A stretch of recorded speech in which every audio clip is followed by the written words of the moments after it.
Merhabalar, Yüksel'le örgülere hoş geldiniz.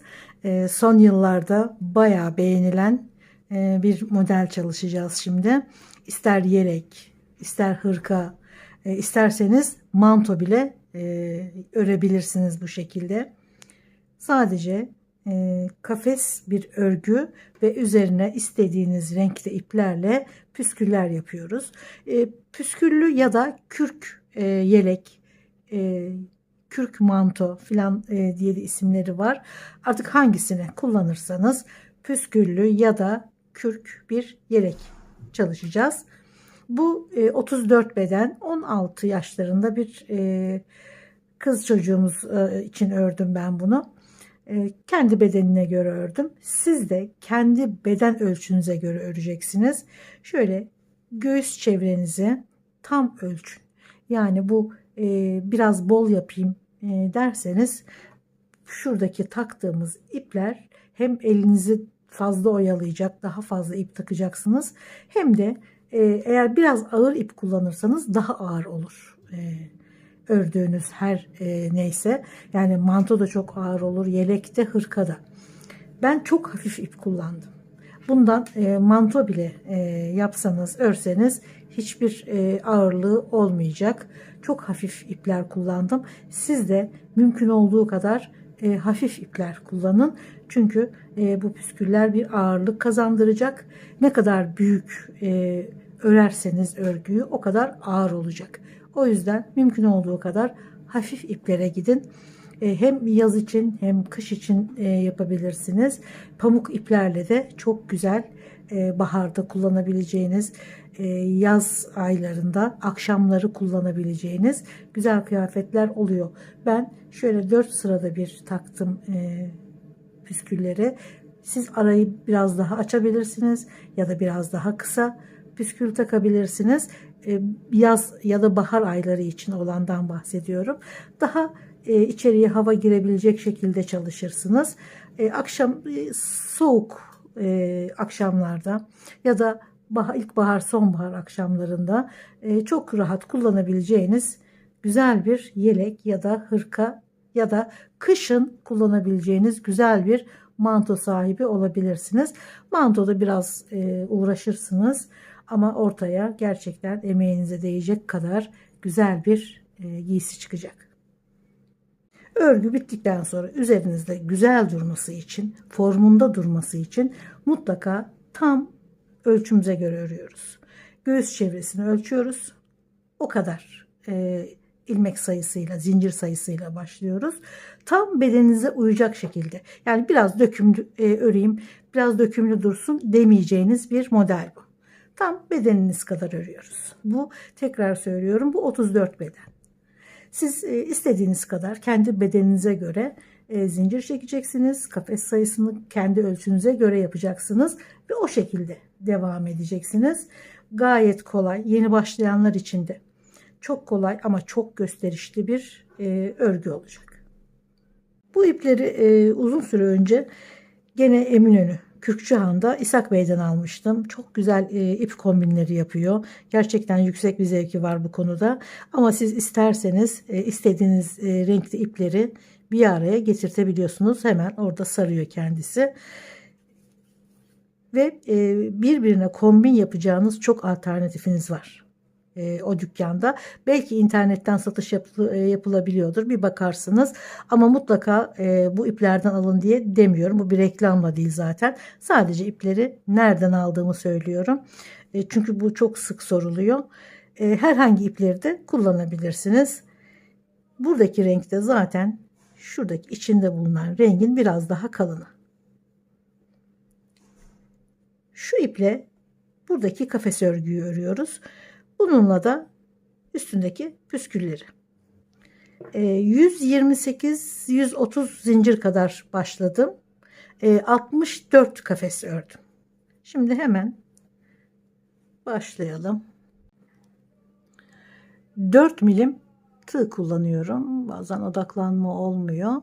7 numara 4 milim. Şimdi daha ufak bir model çalışacağız tabii ki. Burada 128-130 zincir çekmiştim ve 64 kare çalışmıştım. Burada ufak bir model çalışalım. Şöyle rastgele zincir çekiyorum. Yeni başlayanlar için de gerçekten örmesi çok kolay. Hiç zorlanmadan örebilirsiniz. Sadece dikkat etmeniz gereken kısım göğüs çevrenizi ölçtükten sonra, yani göğüs çevreniz kadar zincir çekeceksiniz. Örmeye başlarken bu aldığınız ölçü değişebilir. İpin durumuna göre küçülebilir ördükçe ya da genişleyebilir. Biraz da zinciri bol ya da sıkı çekmenizle de alakalı. Baktınız örgü küçülüyor. Hemen sökün. Birkaç sıra örmüşsünüzdür zaten. Gene ölçtüğünüz ölçüye gelecek şekilde arttırın zincir sayısını. Ya da genişliyorsa gene sökün. Bu sefer de zincir sayısını azaltın. Tam göğüs çevresi kadar olsun. Dediğim gibi dış kısmına bayağı ip kullanacağımız için tam bedeniniz kadar örerseniz daha iyi sonuç alırsınız.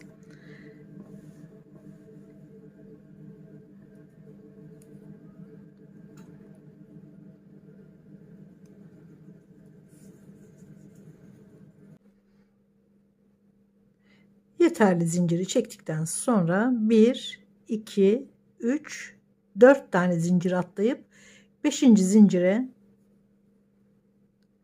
ikili trabzan.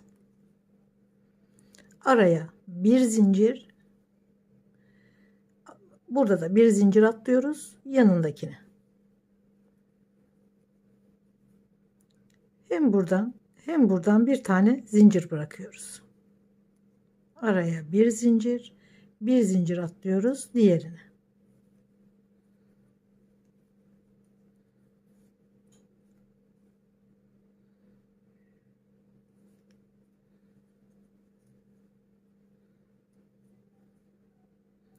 Bir tane atlıyoruz diğerine.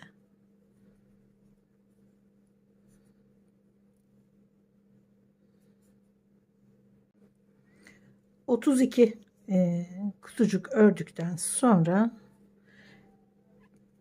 2, 3, 4 zincir, bir üst sıraya başlıyoruz.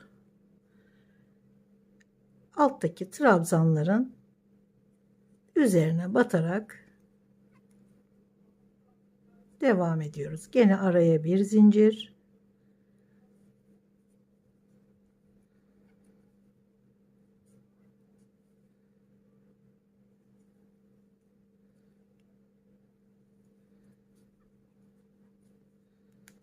Şöyle gevşek bir örgü örüyoruz. Buna çok dikkat edin. İp kalın bir ipse mutlaka tığ numaranızı arttırın. Daha kalın bir tığ kullanın. Gevşek bir örgü olması gerekiyor.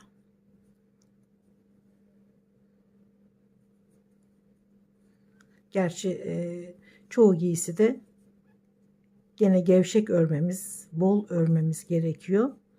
Ama bu biraz daha, bir tık daha istiyor. Biraz bol örmeyi. Daha kalın bir tığ istiyor. Çünkü üzerine iplikler, püsküller yapacağız. Aynen bu şekilde koltuk altına kadar örerek devam ediyorum. 7 sıra ördüm. Şimdi 8. sırada koltuk altı boşluğu oluşturacağız. 3 tane şöyle hafif keserek 3 sıra devam edeceğiz. Sonra düz örüyoruz. Burada aynı şekilde çalıştım. 3 sıra şöyle hafif keserek şöyle arkayı örerken de aynı şekilde ve şurada bir koltuk altı boşluğu oluşturduk. Burada 32 kutucuk vardı. Bu 32 kutucuğu ikiye böldük. 16. 16 arkaya, 16 ön kısma. Ön kısmı da ikiye böldük. 8 bir tarafa, şöyle 8 bir tarafa, 16 tane. 16 tane de arkada.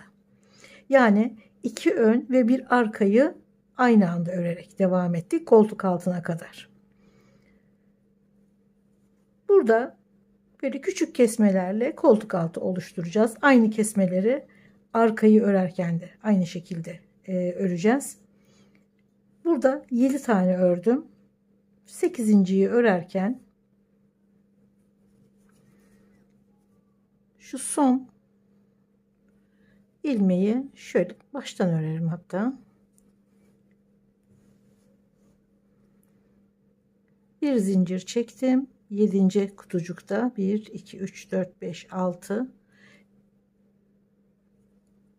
bir kere aldım, bekletiyorum. Son ilmeği almadım, bekletiyorum, doluyorum. 8. kutuyu trabzanın üzerine doluyorum. 1 2 kere de çıkıyorum. Şurada bir kesinti yaptık. Yani araya zincir de koymadık. Buradan da son ilmeği ikisini birden alarak güzel bir kesme yaptık. Şimdi dönüyoruz. Bir sıra daha keseceğiz. Burada bir iki zincir çekiyoruz. Yanındaki trabzana. Şurayı kesmiştik. Şuraya. Yanındaki trabzana burada da kestik. Bakın. Araya gene bir zincir. Devam ediyorum. Sırayı tekrar döndüm. Burada bir ve iki tane eksiltmiştik. Şimdi üçüncüyü eksiltiyorum. Şu son ördüğümü şöyle alıyorum. Hatta baştan örelim tekrardan. Şöyle. Ama tamamlamıyorum. Böyle bekletiyorum. Doluyorum. Şu eksilttiğimiz trabzanın üzerine 3 tane oldu. 1 2 3. Burada 1 2 3 4 5 tane kutucuk kaldı. Sonrasında aynen devam ediyoruz. 4 tane zincir yanındaki trabzana,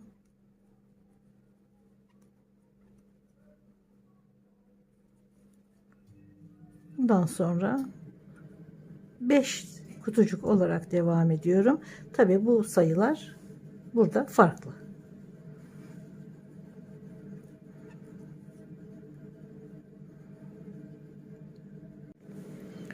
Şuradan eksiltmeye başladım. 1 2 3, sonrasında düz devam ettim. Siz de kol uzunluğu ne kadarsa o kadar örerek devam edeceksiniz.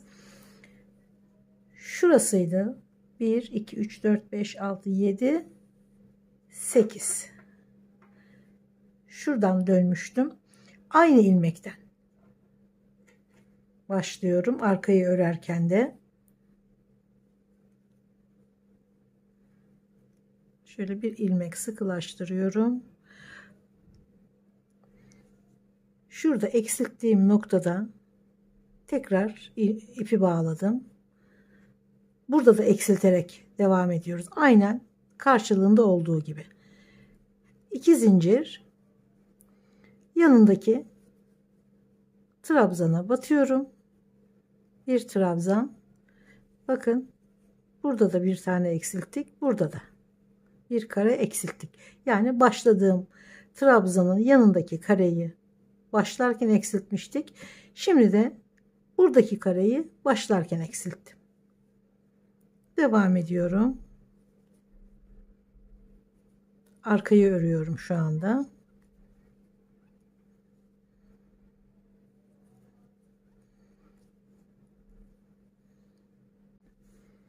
İpi burada bağladım. Eksiltmeyi yaptım ve devam ettim. Burada da 8 tane kutucuğun hemen bitiş yerine bir iğne taktım. Şimdi örerek geldim. Burada bir kutucuk kaldı. Burada hemen başlar başlamaz bir tane eksiltmiştik. Şimdi de biterken bir tane eksiltiyoruz.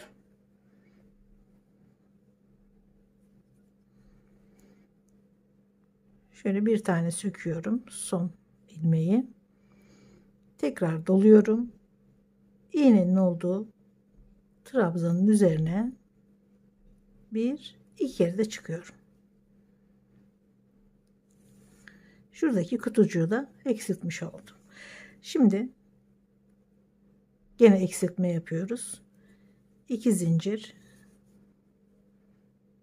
yanındaki trabzana aynı kolu eksilttiğimiz gibi aynı teknikle devam ediyoruz. 2 tane zincir çekerek buraya battım ve burada da bir eksiltme yaptım. Devam ediyorum.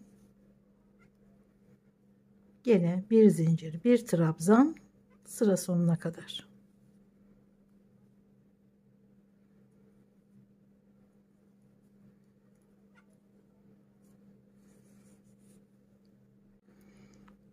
Şurada bir eksiltme yapmıştık. Şimdi bu trabzanda bir eksiltme yapacağız. İkinciyi bitirmiyorum ilmeği. Son ilmeği almadan bekletiyorum. Doluyorum. Şurada eksiltme yaptığım trabzanın üzerine iki kere de çıkıyorum. Şimdi burada bir kutu eksiltmiştik. Şimdi burada da bir tane daha eksilttik. Döndürüyorum. 2 zincir, yanındaki trabzana batarak 3. eksiltmeyi de yapıyorum. 3 sırada birer tane eksiltme yapmış olduk. Şöyle güzel bir kol evi açmış oluyoruz bu şekilde. Aynısını burada da çalıştım. Gene 3 sıra üzerinden eksilttim. Bu eksiltmeden sonra arkayı dümdüz örüyoruz. Yani arka bittikten sonra tekrar ipi iğnenin olduğu yere bağlıyorum. Hemen eksiltmeyi yapıp 3 kere de aynı burada yaptığımız gibi eksiltmelerini tamamlayıp burada olduğu gibi dümdüz çıkıyoruz. Ne kadar uzunlukta, ne kadar yükseklikte istiyorsanız o kadar örüyorsunuz.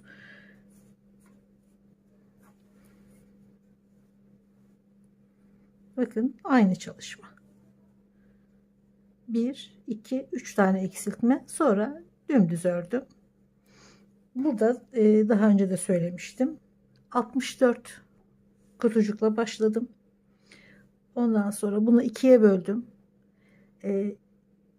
32 tane arka kısım için, kalan 32 taneyi de önler için 16 kutucuk çalışarak istediğiniz uzunluğa kadar çalışabilirsiniz tabii ki. Bunlar sadece fikir vermesi açısından. Sanırım 25 sıra kadar çalıştım. Bunlar kendi ölçünüzle alakalı. Aynı ipi, aynı tığ numarasını kullansanız bile inanın her elden farklı şekilde çıkıyor örgü. O yüzden önemli olan doğru ölçü alarak örgüyü bu ölçü üzerinden doğru şekilde başlayarak. Birkaç sıra örün. Örgü daralıyor mu, bollaşıyor mu, ona göre tekrar sökün ve zincir sayısını ona göre değiştirin. Bunu yaptıktan sonra çok muntazam, tam ölçüsünde örgüler çıkacaktır ortaya. Şimdi kafes örgüsünü tamamlıyoruz gösterdiğim şekliyle. Sonrasında ipler kesiyoruz ve önce tabii ki parçaları birbirine dikiyoruz. Sonrasında 20 santimlik ipler keserek püskülleri takmaya başlıyoruz. Evet, örmeye devam edelim gene. 1, 2, şimdi üçüncüyü buradaki gibi eksilttikten sonra dümdüz örüyorum.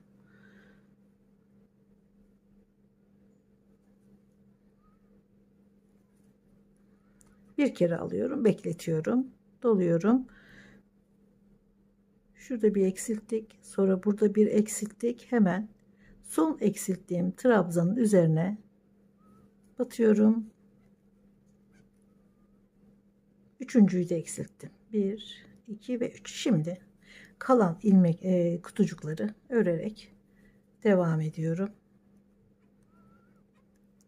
4 zincir ve yanındaki trabzandan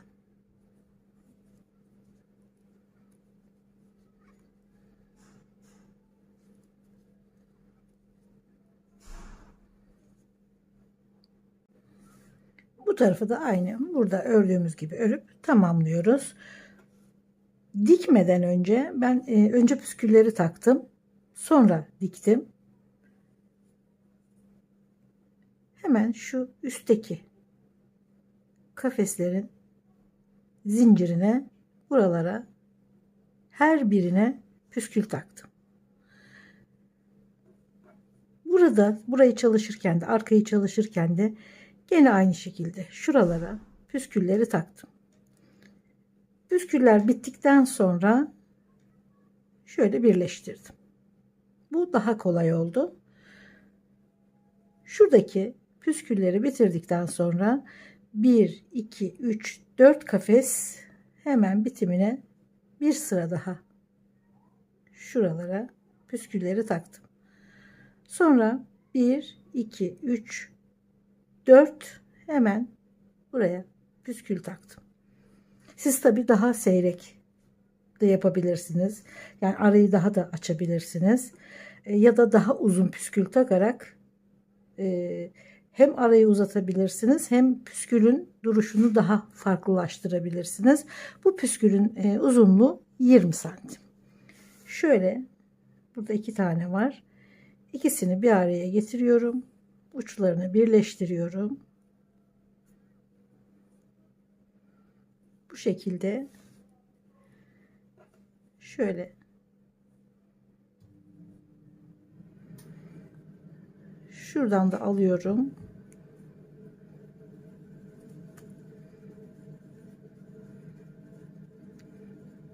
Sıkıştırıyorum.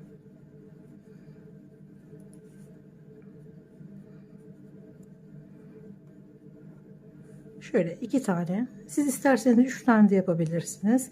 Ama daha kabarık olur. Bu ipte 2 tane yeterli oldu gibi geldi bana. O yüzden 2 ip çalıştım. Sonra diğerine şöyle alıyorum. İçinden geçirip sıkıştırıyorum. Bu sıra bittikten sonra demin de anlattığım gibi 1, 2, 3, 4 hemen şuraya. 1, 2, 3, 4 şuraya. Bu şekilde püskülde çalışıyoruz. Zaten gözüküyor bakın. Şuralar. Sonrasında arada 1, 2, 3, 4 kafes. Buraya çalıştım. 1, 2, 3, 4 kafes püskül çalıştım.